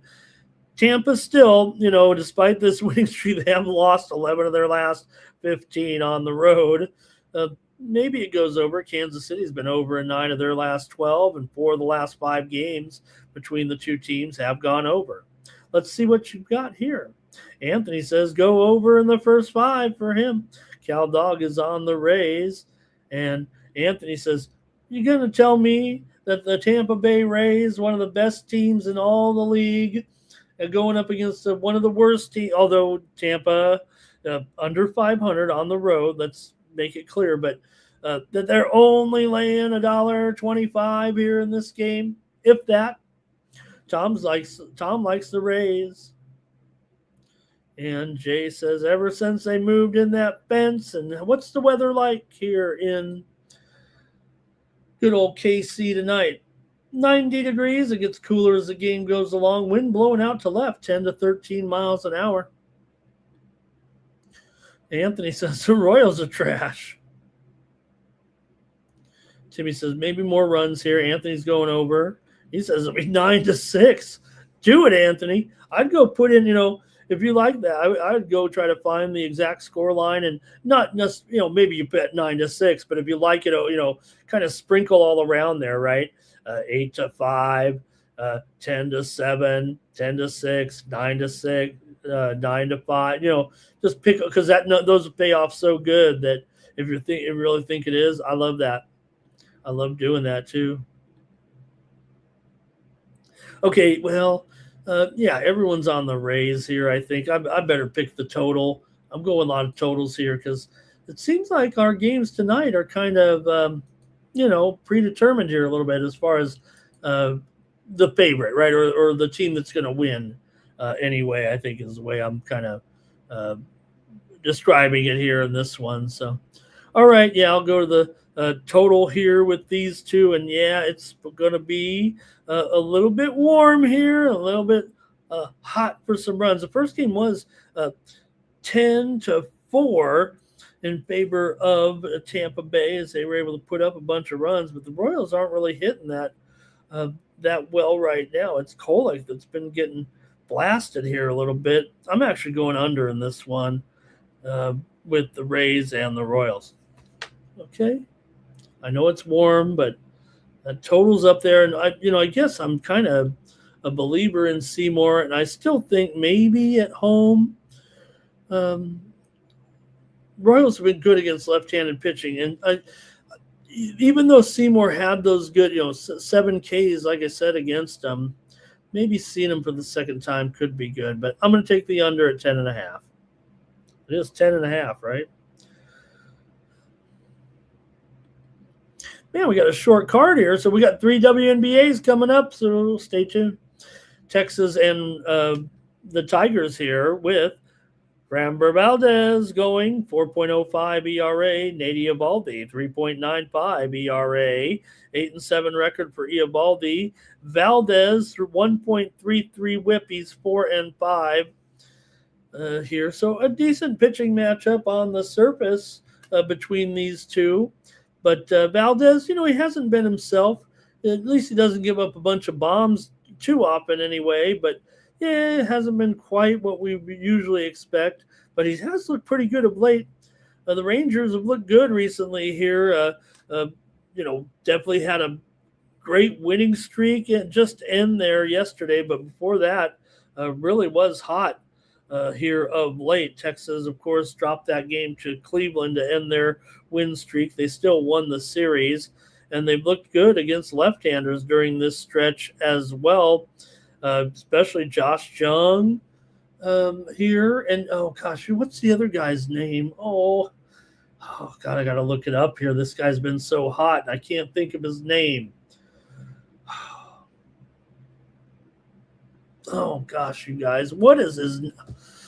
Anyway, they've had some big performances here of late. Man, I'm trying to think. Oh, yeah, got it now. This guy, Justin Foscue, right? The second baseman. He's hitting 278 with 5 home runs now and 15 RBI.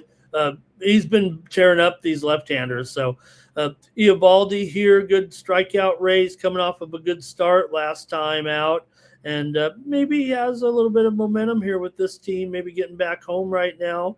Detroit, we know there's still a team that does not perform well on the road. I've been cheering for them to get it going. And here they are again on another little win streak. Tigers just swept the Yankees, and their offense looked good.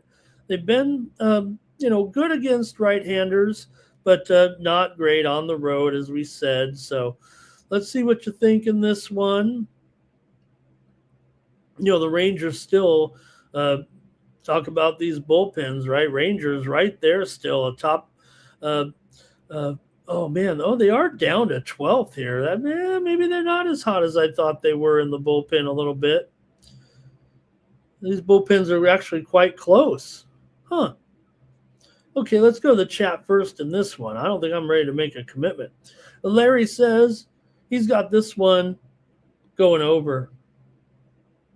And Anthony says, you can't be swaying me, Ramon. You can't say some team rocked the Yankees and they're any good anymore. Well, come on. The Yankees still are the Yankees. Yeah, they're going through some slumps, and fair to say right now. But once they get Judge back, come on, it'll all be back to normal. Anthony Mays on the Rangers. Cal Dog's going over. And hey, it's good to see Kevin here in the chat today. Hi, Kevin. Good to see you in there. And let's see. Timmy says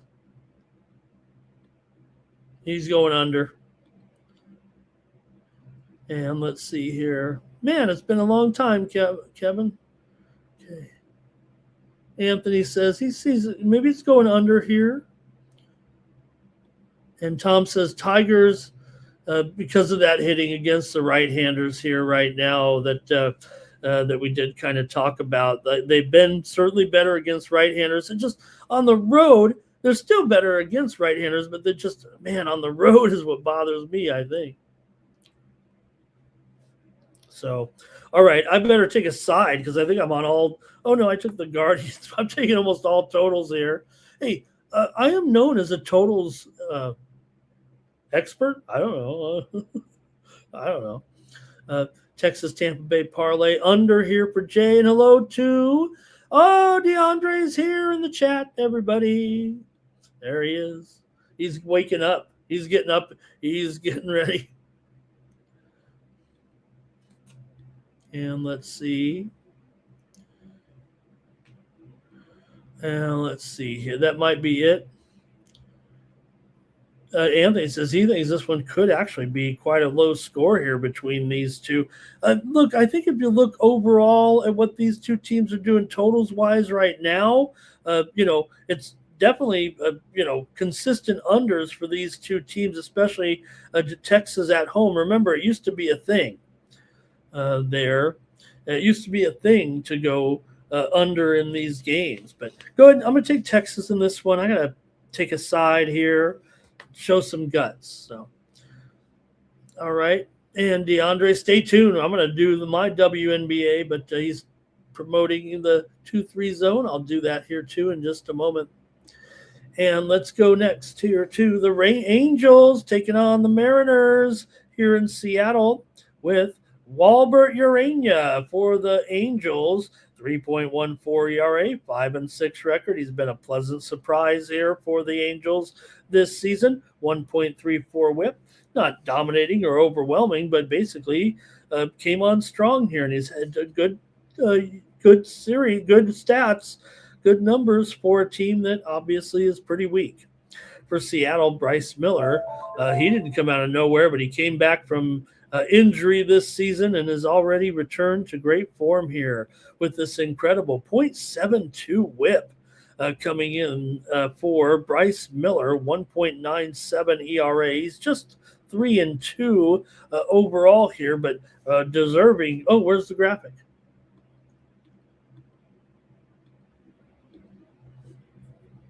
A 210 favorite here in this one. And while, hesitant to lay any run lines here these days, Mariners here against the Halos. The Angels have lost 8 straight games here in Seattle. They've already lost here 6-2 and 8-3 in the last series there. Last 2 games here in Seattle. They did take a day off there yesterday for the World Cup, but we're back to action here. So Seattle still won 11 of their last 14 games at home coming in. And, Seattle is not a good run line team. That's a fact. 30-48 as a run line favorite. The Angels are actually 35-33 as a run line dog. But Miller has been kind of dominant. Angels have gone over in 4 of their last 5 in the road. 5 of the last 7 between these two teams have gone over here. But let's see what you think here in this one with Urania. Solid young arm. Does have some consistency issues. You got to admit that. He got shelled in his last start against the A's. 7 earned runs and 2 walks and 4 1/3 innings. But look, he's got a 1.34 whip, as I said, 3.52 FIP. There, and could reduce those walks for sure. Mariners have started to step it up here, especially against right-handers. And Urena, like we said, he does give up some walks. So does get him chasing that changeup, that's for sure. But Miller's been so strong here. Really good stuff. Coming off of a game where he gave up 3 earned runs against the Pirates, but he also had 10 strikeouts in that game. I know the Pirates do kind of strike out, but Angels lineup has been a little bit better away from home and also better against right-handers, but still strike out at one of the highest rates in the league. So when you're going up against a guy like Miller, that could be a little bit of an issue. Angels do score some runs, but Miller's been so good here. Let's see what you got in this one. Like I said, it's hard to lay a run line when you got a team that, basically here is 40% on the run line. That's what the Mariners are. Here we go. A lot of comments on this one. Wow. Okay, here we go. Mariners run line for Larry. Angels for Anthony. He's got him in a parlay here. Jay Darby says, will Miller be limited in this game? I don't know if there's any indication that is going to be the case here. I think he's been back on track here. Cal Dog's on the Angels. And Anthony maybe just playing the money line. Mariners first 5 for Tom. That's one way to get it down, right? Timmy's on the under here. And can Urena make it to the 6th inning? And day off, get those bullpens rested. And there's no doubt. I mean, you look at, Seattle right there, top 10 bullpen, maybe even inside the top 10. And the Angels, they're bottom 10 for sure. Okay, I'll take the Mariners here on the run line. I gotta have one run line here to give away some money, but how long can the Angels? They're not doing anything. I mean, they're not hanging in at all. But I'll take the run line here. One more, and then we're going to the WNBA. And got to talk about every game because that's what we do here on Night Moves. But Padres, they were probably a long plane flight from Chicago to come back to Southern California after giving up a team record 23 runs yesterday against the Cubs. The wind was blowing out. All right, I don't want to hear it, but look, I'm not ignorant either. I think I was clear yesterday on the show that the Padres were going to be up against the Buehler. Hey, it had a lot in common. Buehler in the outfield there, right where the balls were going yesterday with all those home runs. So not much they can do about it. It's just the Padres here have hit kind of a low point of the season. They go up and down so fast. Uh, but they do have Strandy Vasquez here, 4.44 ERA, 6-6 record. Sasaki, 4.87 ERA, 3-5 record, 1.33 WHIP. He gets the Ks. He's not necessarily getting all the wins, for the Dodgers here. If anything, Sasaki has been kind of the vulnerable guy in this rotation. The Dodgers are just 6-8 when Sasaki is on the mound. Meanwhile, Vasquez, Padres are 9-6 with him on the mound. Now, Vasquez does allow a 288 batting average and a 316 BABIP with just a 17% walk rate. For Sasaki, he's got that 23% K rate, 9.5% walk rate here. Dodgers did take one on the chin yesterday. Can't win them all. But Dodgers did lose to the A's 7-1 after pummeling them for 18 runs in the first two games of the series in West Sacramento. So Dodgers come home.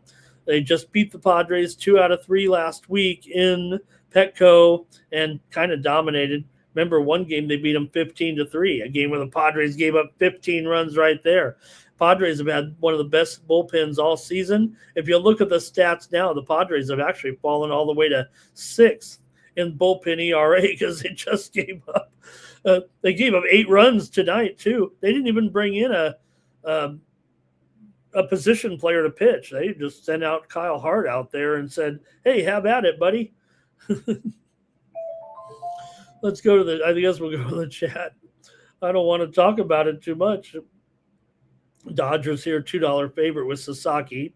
It's too high, no matter how you look at it. I can't take the Dodgers at this price, and Padres still have a potent offense here right now. Roki sometimes worries me out there. He seems to have lost a confidence, really. And as long as the Padres can get guys on base with some walks, I don't know. They could get those walks here. Feels like the Sharps are on the under. I don't know if I can do it. Vasquez has been hittable for sure. He just got shelled by the Dodgers, 5 runs and 3 innings there. And pretty bad splits against left-handers. I mean, you got Freddie, you got Tucker, you got Shohei ready to hit Strandy Vasquez. He puts guys on base. Usually he can get out of it, but he hasn't been lately. Dodgers have been good against right-handers recently. They've been hot, actually. And, at home they seem like they take it easy sometimes, but they still win plenty. All right, let's see what you got. Sasaki coming in here, 4.76 FIP. And Padres did get 3 against Sasaki in that series, but, again, they've lost 5 straight. Okay, chat. Let me see how depressed I can get here. Larry's on the Dodgers. CalDog on the Dodgers. Larry's going to take the Dodgers and send them back to Chicago. And Tom's got the Dodgers first 5 or run line full game. Here's Jay. He says like 2.5 with the Dodgers. This show's over. I'm never coming back. Larry says, Larry, do I have to? I'll ban you.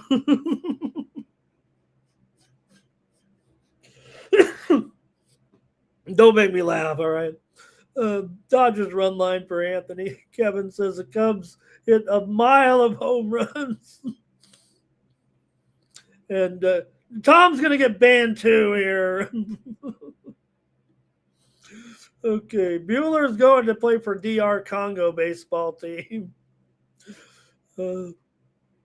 Remember the other night, I said, hey, do you remember back in 1976 when the Cubs and the Phillies played to the 23-22 game in Wrigley Field? Well, the Cubs got 23 in this one.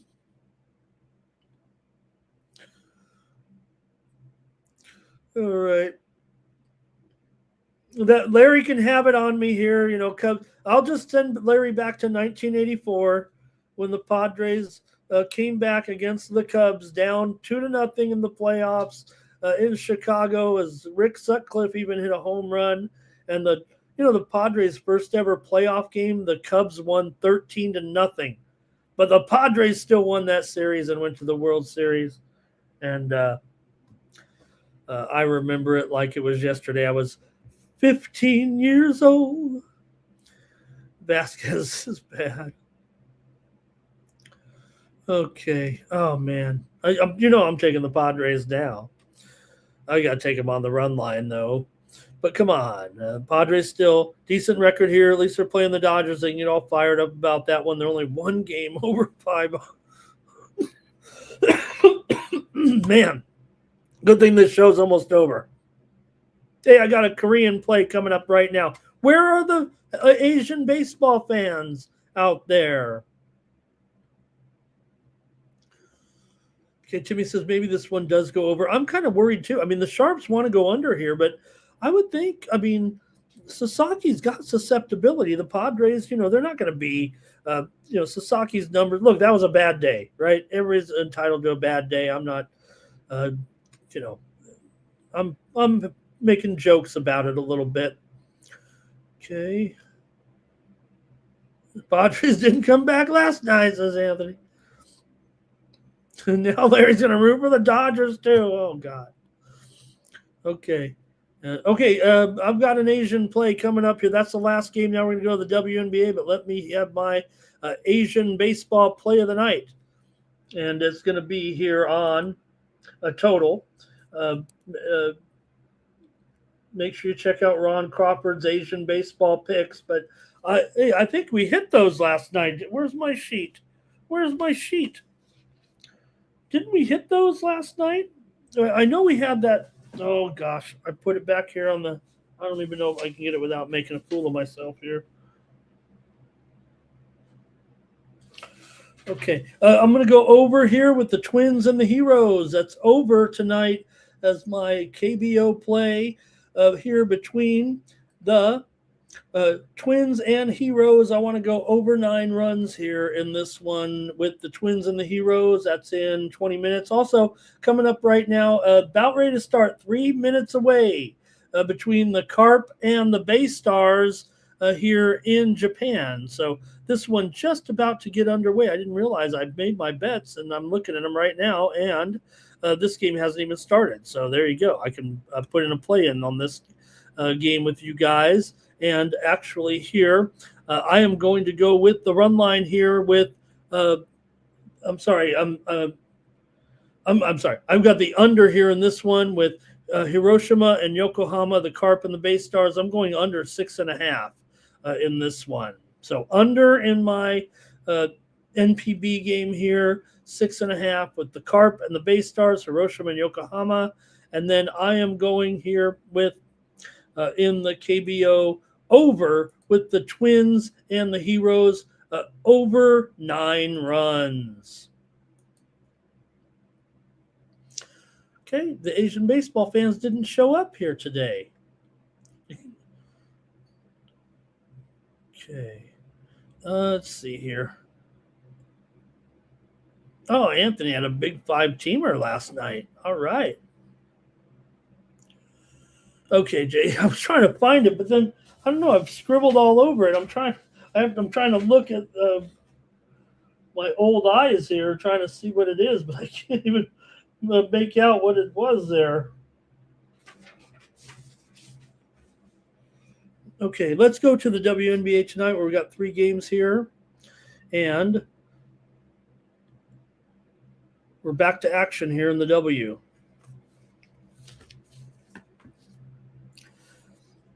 All right, let's start it off here. And hopefully DeAndre's still here. If not, no big deal. But don't forget, check out the guys 2-3 zone here for action on Thursday with Ron and Solo. And I think DeAndre was also there, if I'm not mistaken. That's why he was promoted, of course. So 2-3 zone, check it out. They've got picks from the 3 games here right now. So check it out here, 2-3 zone with the guys here. I don't want to step on them at all with my picks a little bit here, but just want to make sure you guys check them out over here with the 3 games tonight. And that is underneath the videos tab. That's underneath the videos tab, 2-3 zone show, WNBA preview show here tonight. Okay, let me get my picks in though here on Night Moves and talk about the matchups here a little bit. start with the Dream taking on the Mystics here. Yeah, you got Atlanta, certainly a better team here in this one right now, 12-7. But man, laying a full 7 points on the road against this Washington team that I continue to love. But I know the Dreamers so good, and they've actually already here against Washington. It was about a month ago here. 109-77. Atlanta smashed them at home. Atlanta's won 4 straight between these two. It's just that Washington is one of the best spread teams in the league at 9-3. And, I think that Washington has some of the best young talent here. I mean, Sonia Citron, pretty terrific every time out right now. It feels like the Dream are on a 3-game losing streak here, believe it or not. So maybe it is time for them to wake up a little bit. They've failed to cover in 4 straight. Now, Washington also has failed to cover 2 in a row. Remember, they just had that wild 4 overtime game with Portland, 124-123 here. Now, Atlanta does have some great defenders in the front court, going to make it pretty tough on Kiki Iriafen and Onyenware as well. Probably a pretty tough matchup. Also, Georgia Moore, I believe, is on the injured list in this one. Let me pop the injured list up here. So Washington could be missing a couple of players here. Citron is actually questionable in this game. That's big, especially if she can't make this lineup. I hope she can, but that is a problem here. So might have to back off a little bit because I kind of want to take Washington, but that's a key injury here. If Citron is not able to play, Washington's only 9-9, but 4-2 straight up against the spread in their last 6. You're catching a pretty useful number here. I'm going to probably wait to find out the even I'll have to wait on the injury report probably for this one, as I am not able to determine right now if her status is truly in jeopardy with that question mark here right now. Now, when Citron, Onyenware, and Iriafen are rolling, that's great, but this is more of a tough matchup. It really is here. Atlanta's gone over in 6 of their last 8. 4 of the last 5 meetings between the two teams have gone over here. Washington 5-2 to the over at home. I'm going to take here the over in this one with Atlanta and Washington. Give me the over tonight in this one. Go to the chat here. Thanks, you guys. Having a great show with you guys. 2 hours of sports betting talk here on Night Moves. Dream for Larry. Hello, Larry. Hey, First Flicks. Good to see First Flicks here in the chat. Wow. Thank you, First Flicks. Wow. And thank you to Jay. Oh, Jay, that's so cool. Thank you, Jay, for a super chat here.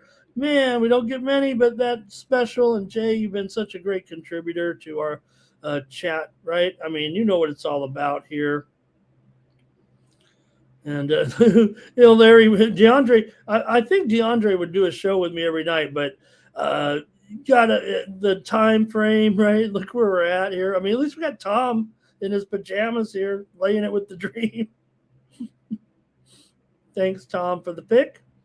And Dream over for Cal Dog with me. Cal Dog and I will kind of roll with the over. Okay, let's keep it moving here on our 3-game card. We're back into action here in the WNBA after the I guess we did recap the game there a little bit. And, Tony talked about today as well. We talked about the 2-3 guys talked about it today. They recapped the WNBA Commissioner's Cup game. A little bit tough break there for Las Vegas not to have the superstar Wilson in the game. But okay, here we go. Next up, it's going to be the Wings taking on the Sun. And the Wings are favored here by 7.5 as well on the road. Wings have lost 2 straight. The Sun have won 2 in a row. Here comes the Sun.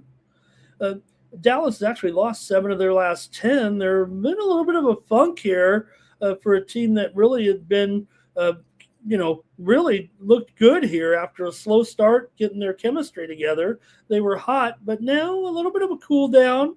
And Connecticut's finding their way here all of a sudden. Give them a little bit of credit.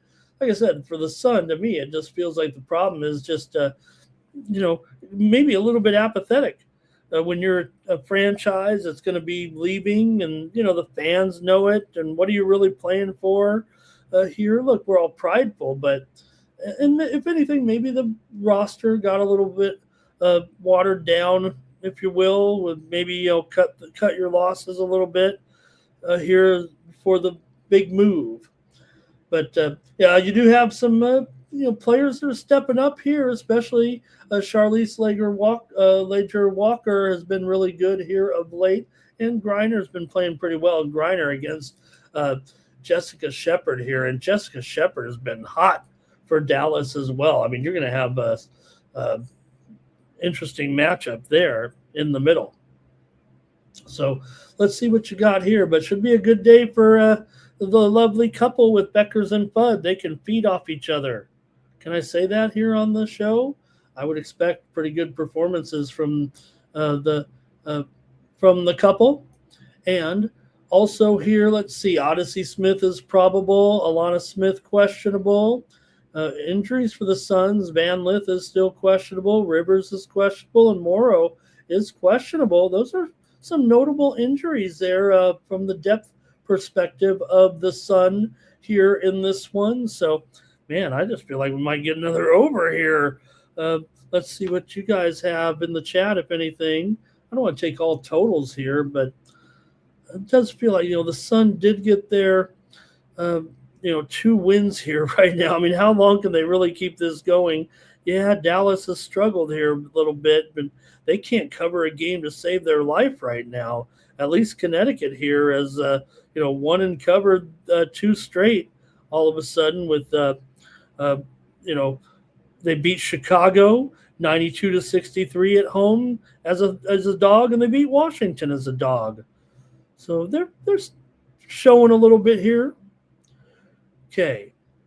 Sun on the spread. They did beat the Wings in that last game, 101 to what I say it was, 101 to 95.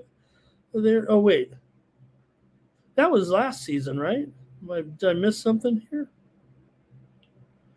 Jay here says Canada 6 assists and the Wings, and Shepard 5 assists. Nice payoff there, 3 1/4 to 1. Sun on the spread here, and Tom's going to take the Sun again. Maybe the Sun can salvage this season yet. Right now, they're 4-15 coming in.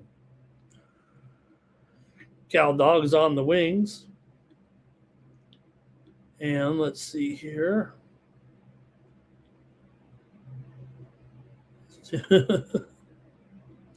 Okay, I think that's it, man. You guys, you're liking Connecticut. I'm happy for them.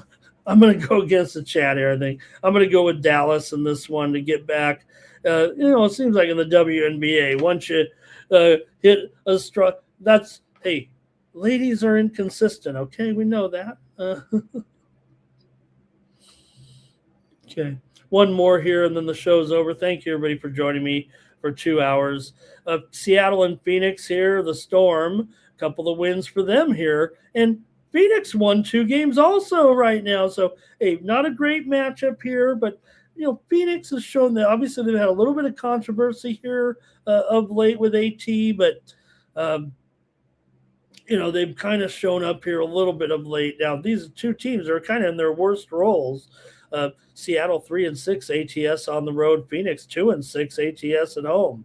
Seattle's been the more solid ATS team, really. They're 10-8 here. ATS as an underdog this season. Phoenix just 2-4 here right now as a favorite, but still, you are taking on one of the weaker teams here. They did meet already twice this season. Phoenix did win them both by 20 at home and by 4 on the road, although they were favored by 7.5 in that game back on June the 3rd, just a month ago. That's how that game was rated. Phoenix was a heavy favorite in that game. So see what you think here with these 2 tonight. And here we go in the chat. I think, in this one, and see how you guys rate this matchup. Seattle's record is ugly, 1-8 too, straight up on the road right now, but still Phoenix 2-6 straight up at home. But I don't know, they're not priced like a team that deserves a comfortable favorite spread here at 3.5 against kind of a weak team. Mercury can win. Maybe the spread is a touch high, I guess, but yes, Seattle has been covering a little bit better. But again, Phoenix back-to-back wins and covers. Seattle's covered 3 in a row, but again, Phoenix has dominated them so far this season. Is that a reflection of just what was happening at the time, or are they actually better? Let me look at the injury list here, because I think Brochant, she is out here. Naomi Brochant, who's been pleasant surprise actually, even though the team's not that great. Natasha Mack is out here. Akoa Makani is probable for Seattle. Mayer is out here. Horston probable. And Magbegor here is probable in this game. So, all right. So let's see how you guys have it here. I'm going to the chat. So, great here. Magbegor, if anything, right, feels like big news here. If she is probable for this game, she will be making her season debut. And there's no doubt Magbegor, who had a foot injury to start this season, this is pretty big news, actually. And maybe that could steer people to Seattle in this one. Big news right here for Magbegor. Coming out. I mean, not only a star player, but a good defensive player as well. So this is great news. Okay. Let's see what the chat says, and then the show is over. Okay. Timmy says, too easy to take Phoenix here. Mercury on the spread, says Larry. Storm, team total under. A lot of support here in the chat for Phoenix. Storm money line, though, buy down on the over.